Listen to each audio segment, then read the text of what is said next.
This is Barry Zalma on insurance. When dealing with a construction defect suit, it is essential to a thorough investigation of a claim and to the defense or pursuit of a claim for construction defects that the plaintiff or defendants engage the services of construction experts. In a construction defect suit, the standard of care and it must generally be shown through expert testimony. Lay testimony is sometimes sufficient where the defects are of common knowledge. In construction cases and other cases involving licensed professionals, standard of care evidence in negligence matters generally must be provided by expert testimony. Because the standard of care involved in construction is not an area that comes within the realm of common knowledge, expert testimony regarding a standard of care is generally required to establish a breach. Expert testimony regarding standard care is generally not required to establish a breach of contract rather than conduct beneath the standard of care. There are many experts involved, not only in the construction of a building, but also the investigation of any defects that surface after a building is complete. A person faced with liability for a defective structure or a potentially dangerous structure should consider involving various experts. Experts would be then able to establish the following. 1. The existence of defects in a structure. 2. The extent to which the defects pose a danger to property or occupants. 3. Procedures to eliminate the defects. And 4. Additional services or experts needed to more accurately evaluate the situation. Experts and consultants may include any or all of the following professionals. The construction consultant. There are few schools that teach construction, except those that assist individuals to become licensed general contractors. Consequently, a construction consultant develops his or her expertise by a combination of education, training, and experience as a general contractor in the state where the property is located. He or she also usually has experience in evaluating the work of people in the construction trades. The construction consultant can also establish his or her credentials by earning a license to construct buildings and in fact doing so, and by being well read in the field of construction, publishing peer-review articles and books in his or her fields of expertise, and testifying in court on the subject. A construction expert is a person with practical experience, rather than one whose knowledge comes from schooling alone. Such experts are considered to be the most effective in providing advice and in convincing a jury of the correctness of their advice and stated conclusions. The construction consultant should also be experienced in the evaluation and management of remedial work and correction of construction deficiencies. Construction consultants often work in teams with other professionals, including management consultants, engineers, and experienced technicians. A construction consultant reports on hazards and risks, causation and term of property damage, conditions of defect or negligence, post-escrow non-disclosure, construction workmanship, compliance to regulations, damage repair necessities, replacement cost evaluation, building code requirements, and industry standards.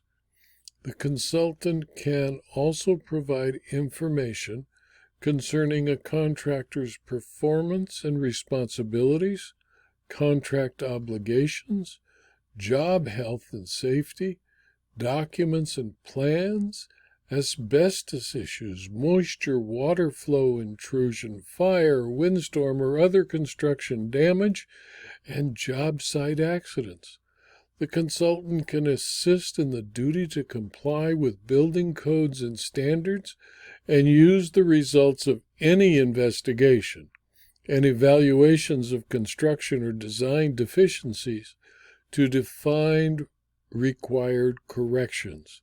The construction consultant should also be highly experienced in the art and science of construction, contract claim analysis, with a thorough understanding of construction-related issues, industry practice, and risk evaluation and dispute resolution techniques. Construction consultant professionals know how to assess complex contractual disputes quickly and have the ability to express themselves clearly in a manner that is understandable to a judge or to a jury of laypersons with no knowledge of construction. Often, the services of a structural engineer is required to assist the parties involved in a construction defect, claim, or lawsuit. Structural engineering is the science and art of designing and making, with economy and elegance, buildings, bridges, frameworks, and other similar structures so that they can safely resist the forces to which they may be subjected by nature.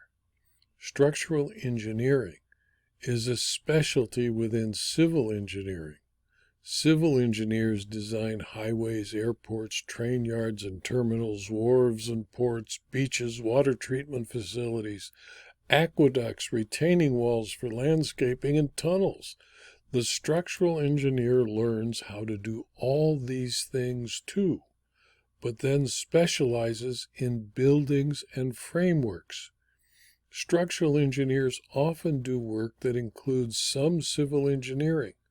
For example, a new building may need some retaining walls around a loading dock or a small bridge so the driveway can span a creek. Structural engineers design frameworks including the structural framing for all types of buildings, bridges, towers, and amusement rides. The structural engineer is responsible for the design of the beams, columns, walls, floors, roof, and foundation of a structure. The engineer also spends time working out the details of how it all fits and the connections that hold it all together. Sometimes, some of this responsibility is shared with other members of the design team. The structural engineer invariably works with architects, contractors, and other types of engineers such as electrical, plumbing, mechanical, and industrial engineers, and specialists like acousticians, metallurgists, and others. One becomes a structural engineer by attending an accredited college or university that provides engineering training. After completing the college training, the new engineer studies under a licensed professional engineer, learning the practical aspects of the profession and studying for a licensing examination. The structural engineer is not considered professional until he or she passes a rigorous examination to become licensed to practice engineering in the state in which the engineer worked. When I was a young lawyer, I was able to call a structural engineer who was impossible to defeat as an expert, because when he was asked for his license number in the state of California, he would respond, one. He had the first structural engineering license issued in the entire state of California, and his testimony as an expert was simply unimpeachable.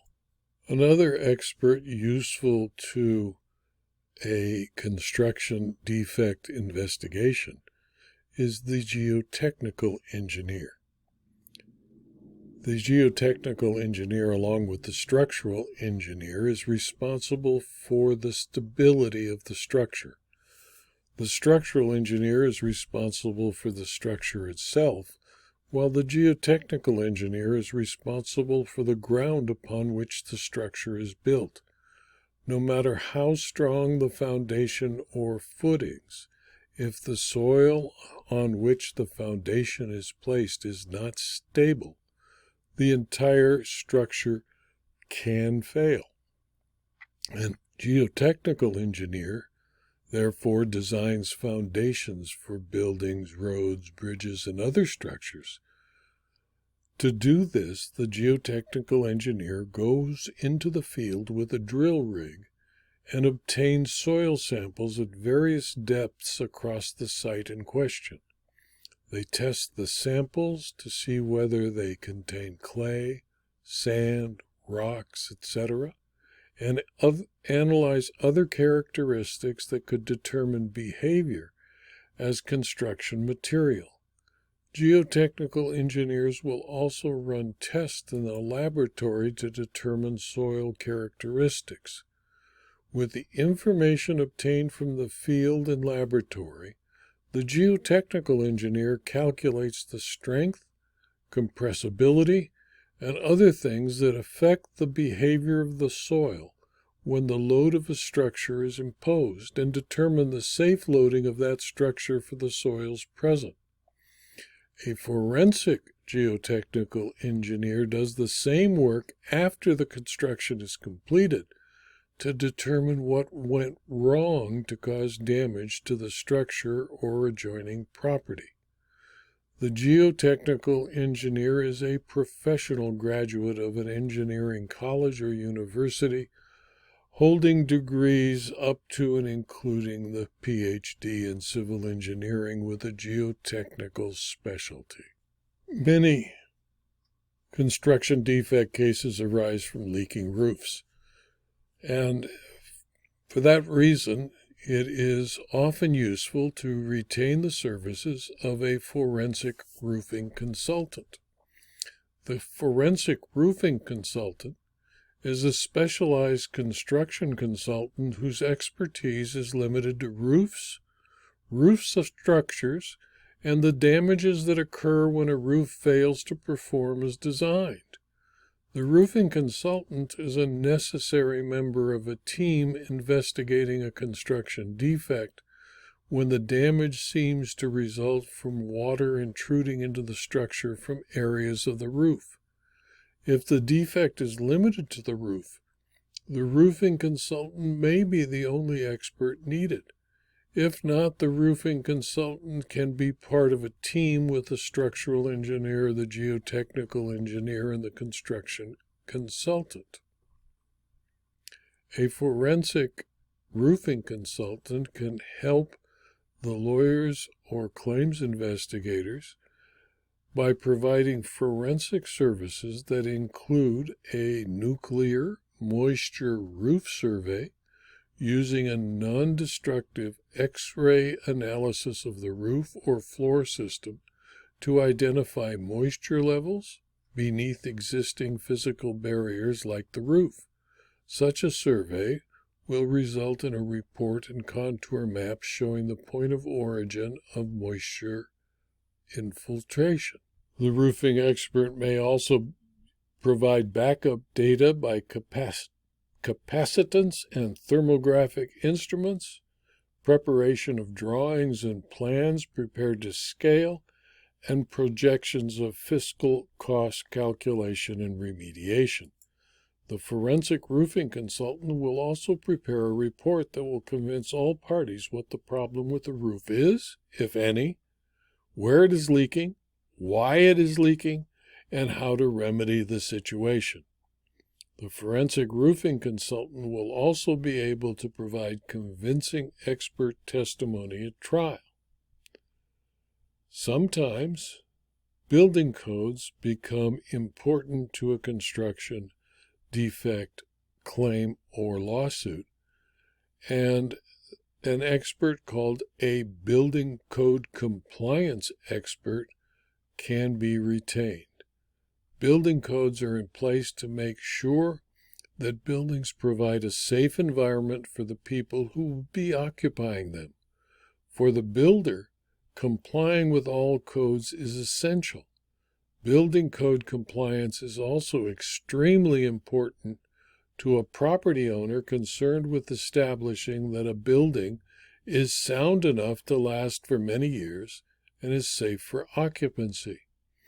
A major area of building code compliance has to do with plumbing. Certain aspects of water flow have to meet a minimum standard to be approved, and there are regulations governing what kinds of materials can be used for plumbing. An inspector will check all plumbing to make certain that the codes have been met, and if they have not, changes will have to be made. The compliance expert will review the building codes and determine whether or not they have been fulfilled. The expert can establish that the structure either complies or fails to comply with the local building codes, and that it fulfills the minimum requirements for its location. These experts can provide reports of compliance or reports on how to bring the structure into compliance with the local building codes.